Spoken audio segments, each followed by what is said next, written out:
સ્વયંભૂ મરડેશ્વર મહાદેવ મંદિર ખાતે મહાશિવરાત્રિનો ભવ્ય મેળો. શહેરા, પંચમહાલ. સમગ્ર ગુજરાતમાં મહાશિવરાત્રિના પાવન પર્વની ઉજવણી ભક્તિભાવ અને ધૂમધામથી કરવામાં આવી રહી છે. ત્યારે પંચમહાલ જિલ્લાના શહેરાનગર નજીક આવેલ સ્વયંભૂ મરડેશ્વર મહાદેવના મંદિરે મહાશિવરાત્રિ નિમિત્તે ભવ્ય મેળો યોજાયો હતો.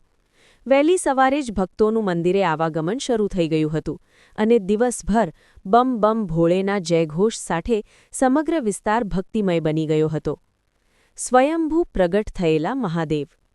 સ્થાનિક માન્યતા મુજબ મરડેશ્વર મહાદેવ સ્વયંભૂ છે અને માટીમાંથી પ્રગટ થયા હોવાનું માનવામાં આવે છે.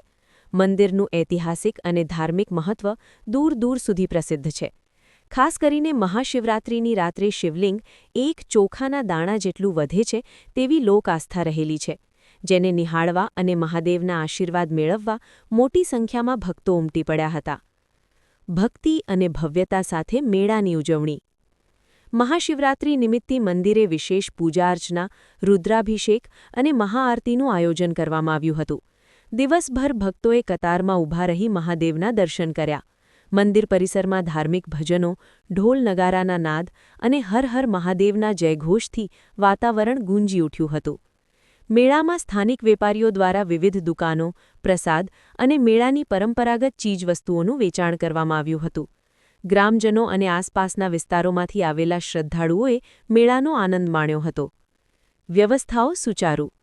મહાશિવરાત્રિના અવસરે મોટી સંખ્યામાં ભક્તો ઉમટતા પોલીસ અને સ્થાનિક તંત્ર દ્વારા સુરક્ષા અને વ્યવસ્થાની ખાસ કાળજી લેવામાં આવી હતી. ભક્તોને કોઈ અસુવિધા ન પડે તે માટે પીવાના પાણી, પાર્કિંગ અને લાઇન વ્યવસ્થાની સુચારુ આયોજન કરવામાં આવ્યું હતું. આ રીતે શહેરા નજીક આવેલા સ્વયંભૂ મરડેશ્વર મહાદેવના મંદિરે મહાશિવરાત્રિનો પર્વ ભક્તિ, શ્રદ્ધા અને ઉમંગ સાથે ઉજવાયો હતો. પંચમહાલ સત્ય ન્યૂઝ, શહેરા.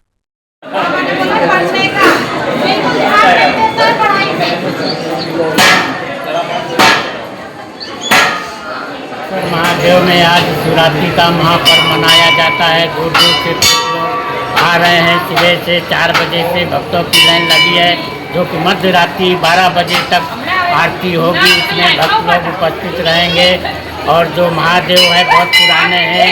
सप्त ऋषियों ने यहाँ तपस्या किया था, पाठे का शिवलिंग बनाया था। उसमें से जो है वो शिवलिंग शंभुलिंग कहलाते हैं और हर शिवरात्रि में चावल के माफी रेट इनका बढ़ता है। आपका नाम महाराज?